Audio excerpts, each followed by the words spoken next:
Chapter 7 of The Adventures of Pinocchio. The poor Marionette, who was still half asleep, had not yet found out that his 2 feet were burned and gone. As soon as he heard his father's voice, he jumped up from his seat to open the door, but, as he did so, he staggered and fell headlong to the floor. In falling, he made as much noise as a sack of wood falling from the 5th story of a house. "Open the door for me!" Geppetto shouted from the street. "Father, dear Father, I can't!" answered the Marionette in despair, crying and rolling on the floor. "Why can't you?" "Because someone has eaten my feet." "And who has eaten them?" "The cat," answered Pinocchio, seeing that little animal busily playing with some shavings in the corner of the room. "Open, I say!" repeated Geppetto, "or I'll give you a sound whipping when I get in." "Father, believe me, I can't stand up. Oh dear! Oh dear! I shall have to walk on my knees all my life." Geppetto, thinking that all these tears and cries were only other pranks of the Marionette, climbed up the side of the house and went in through the window. At first he was very angry, but on seeing Pinocchio stretched out on the floor and really without feet, he felt very sad and sorrowful. Picking him up from the floor, he fondled and caressed him, talking to him while the tears ran down his cheeks. "My little Pinocchio, my dear little Pinocchio, how did you burn your feet?" "I don't know, Father, but believe me, the night has been a terrible one, and I shall remember it as long as I live. The thunder was so noisy and the lightning so bright, and I was hungry. And then the talking cricket said to me, 'You deserve it, you were bad.' And I said to him, 'Careful, Cricket.' And he said to me, 'You are a Marionette and you have a wooden head.' And I threw the hammer at him and killed him. It was his own fault, for I didn't want to kill him. And I put the pan on the coals, but the chick flew away and said, 'I'll see you again, remember me to the family.' And my hunger grew, and I went out, and the old man with a nightcap looked out of the window and threw water on me, and I came home and put my feet on the stove to dry them because I was still hungry, and I fell asleep, and now my feet are gone, but my hunger isn't. Oh, oh, oh!" And poor Pinocchio began to scream and cry so loudly that he could be heard for miles around. Geppetto, who had understood nothing of all that jumbled talk, except that the Marionette was hungry, felt sorry for him, and pulling 3 pears out of his pocket, offered them to him, saying, "These 3 pears were for my breakfast, but I'll give them to you gladly. Eat them and stop weeping." "If you want me to eat them, please peel them for me." "Peel them?" asked Geppetto, very much surprised. "I should never have thought, dear boy of mine, that you were so dainty and fussy about your food. Bad, very bad. In this world, even as children, we must accustom ourselves to eat of everything, for we never know what life may hold in store for us." "You may be right," answered Pinocchio, "but I will not eat the pears if they are not peeled. I don't like them." And good old Geppetto took out a knife, peeled the 3 pears, and put the skins in a row on the table. Pinocchio ate 1 pear in a twinkling and started to throw the core away, but Geppetto held his arm. "Oh no, don't throw it away. Everything in this world may be of some use." "But the core I will not eat," cried Pinocchio in an angry tone. "Who knows?" repeated Geppetto calmly. And later the 3 cores were placed on the table next to the skins. Pinocchio had eaten the 3 pears, or rather devoured them. Then he yawned deeply and wailed, "I'm still hungry." "But I have no more to give you." "Really? Nothing? Nothing?" "I have only these 3 cores and these skins." "Very well then," said Pinocchio. "If there is nothing else, I'll eat them." At first he made a wry face, but one after another the skins and the cores disappeared. "Ah, now I feel fine," he said after eating the last one. "You see," observed Geppetto, "that I was right when I told you that one must not be too fussy and too dainty about food. My dear, we never know what life may have in store for us." End of chapter. Chapter 8 of The Adventures of Pinocchio. The Marionette, as soon as his hunger was appeased, started to grumble and cry that he wanted a new pair of feet. But Master Geppetto, in order to punish him for his mischief, let him alone the whole morning. After dinner he said to him, "Why should I make your feet over again? To see you run away from home once more?" "I promise you," answered the Marionette, sobbing, "that from now on I'll be good."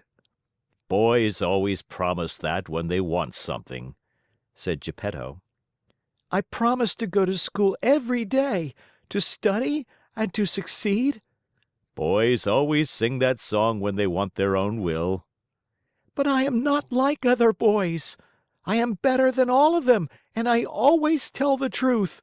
I promise you, Father, that I'll learn a trade and I'll be the comfort and staff of your old age." Geppetto, though trying to look very stern, felt his eyes fill with tears and his heart soften when he saw Pinocchio so unhappy. He said no more, but taking his tools and 2 pieces of wood, he set to work diligently.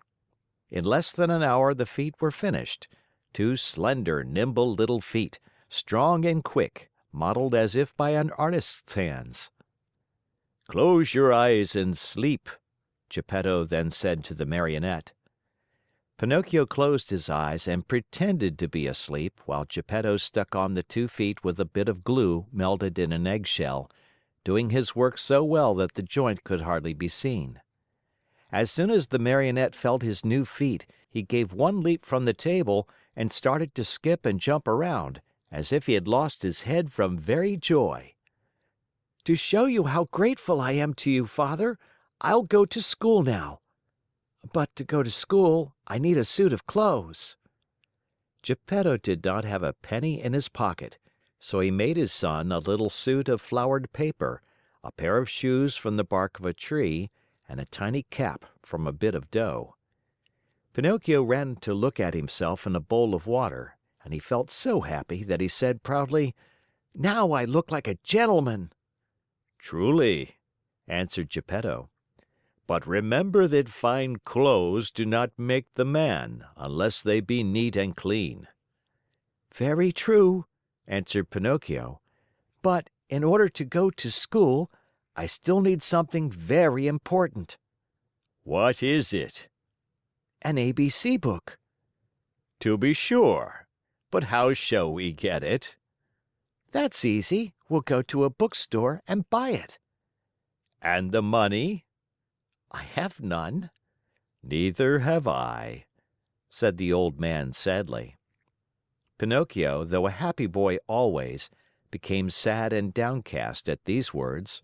When poverty shows itself, even mischievous boys understand what it means. "What does it matter after all?" cried Geppetto all at once, as he jumped up from his chair. Putting on his old coat, full of darns and patches, he ran out of the house without another word. After a while he returned. In his hands he had the ABC book for his son, but the old coat was gone. The poor fellow was in his shirt sleeves and the day was cold. "Where's your coat, Father?" "I have sold it." "Why did you sell your coat?" "It was too warm." Pinocchio understood the answer in a twinkling, and, unable to restrain his tears, he jumped on his father's neck and kissed him over and over. End of chapter. Chapter 9 of The Adventures of Pinocchio. See Pinocchio hurrying off to school with his new ABC book under his arm. As he walked along, his brain was busy planning hundreds of wonderful things, building hundreds of castles in the air. Talking to himself, he said, "In school today, I'll learn to read, tomorrow to write, and the day after tomorrow I'll do arithmetic. Then, clever as I am, I can earn a lot of money. With the very first pennies I make, I'll buy Father a new cloth coat.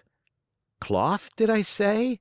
No, it shall be of gold and silver with diamond buttons. That poor man certainly deserves it, for, after all, isn't he in his shirt sleeves because he was good enough to buy a book for me? On this cold day, too. Fathers are indeed good to their children." As he talked to himself, he thought he heard sounds of pipes and drums coming from a distance. Peep, peep, peep, peep, peep, peep. Zoom, zoom, zoom, zoom. He stopped to listen. Those sounds came from a little street that led to a small village along the shore. What can that noise be? What a nuisance that I have to go to school, otherwise... There he stopped, very much puzzled. He felt he had to make up his mind for either one thing or another. Should he go to school, or should he follow the pipes? "Today I'll follow the pipes, and tomorrow I'll go to school. There's always plenty of time to go to school," decided the little rascal at last, shrugging his shoulders. No sooner said than done. He started down the street, going like the wind. On he ran, and louder grew the sounds of pipe and drums. Peep, peep, peep, peep, peep, peep, peep, peep, peep. Zoom, zoom, zoom, zoom. Suddenly, he found himself in a large square, full of people standing in front of a little wooden building painted in brilliant colors. "What is that house?" Pinocchio asked a little boy near him. "Read the sign and you'll know." "I'd like to read, but somehow I can't today." "Oh, really? Then I'll read it to you. Know then that written in letters of fire I see the words, 'Great Marionette Theater.'" "When did the show start?" "It is starting now." "And how much does one pay to get in?" "4 pennies." Pinocchio, who was wild with curiosity to know what was going on inside, lost all his pride and said to the boy shamelessly, "Will you give me 4 pennies until tomorrow?" "I'd give them to you gladly," answered the other, poking fun at him, "but just now I can't give them to you."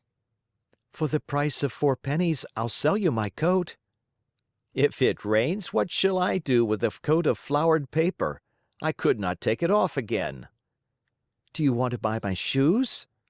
"They are only good enough to light a fire with." "What about my hat?" "Fine bargain indeed, a cap of dough. The mice might come and eat it from my head." Pinocchio was almost in tears. He was just about to make one last offer, but he lacked the courage to do so.